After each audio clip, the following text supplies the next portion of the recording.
Howdy folks, it's Barry here, and with Valentine's Day coming up, I've got two amazing recipes for you to try. This first one is a fillet steak in a champagne cream sauce with goose fat oven chips. You're gonna love it. Good times.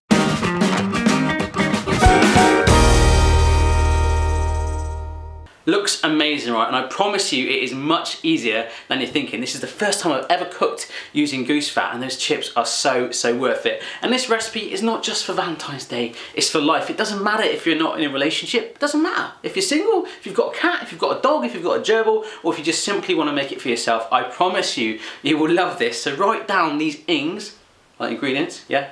Getting used to that now.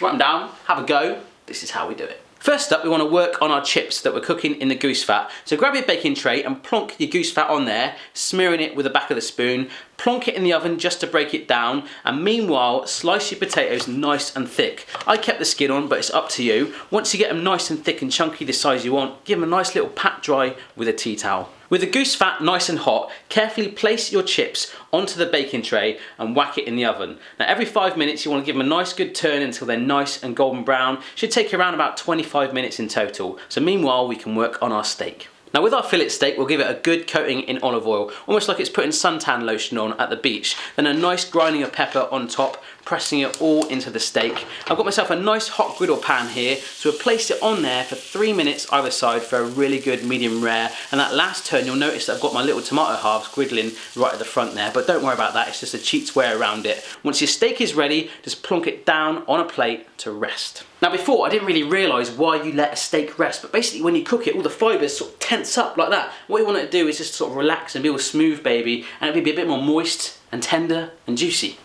Kind of like me. To make our champagne cream sauce, tip your shallots into a pan, then pour the champagne straight in.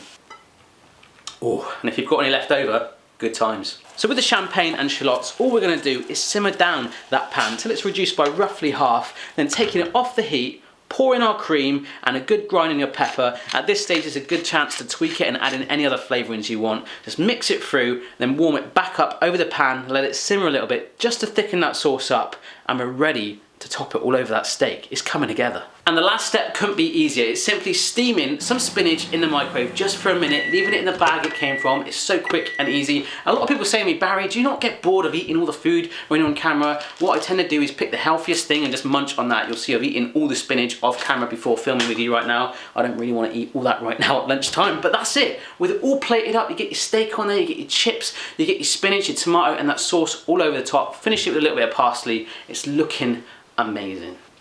Oh my goodness guys, hopefully this looks as good as it tastes. I can't stop eating these chips. They're so crispy and crunchy and really naughty. This steak is so moist. So good. Oh my gosh, I have just had to put that down. I was having like a whole dirty dancing, like the lift thing going on right there. I was having the time of my life. I've had the time of my life making it, showing you guys how to make it, and hopefully you'll make it too. The second Valentine's recipe is a cherry and dark chocolate tiramisu, which I think you're gonna love. If you enjoyed this video, don't forget to give it a thumbs up, share, subscribe, comment. If you do try out the recipe or any of my other recipes, don't forget to send me a picture on Instagram, Twitter, at My Virgin Kitchen, or on the Facebook page. Cheers for watching guys. See you next time.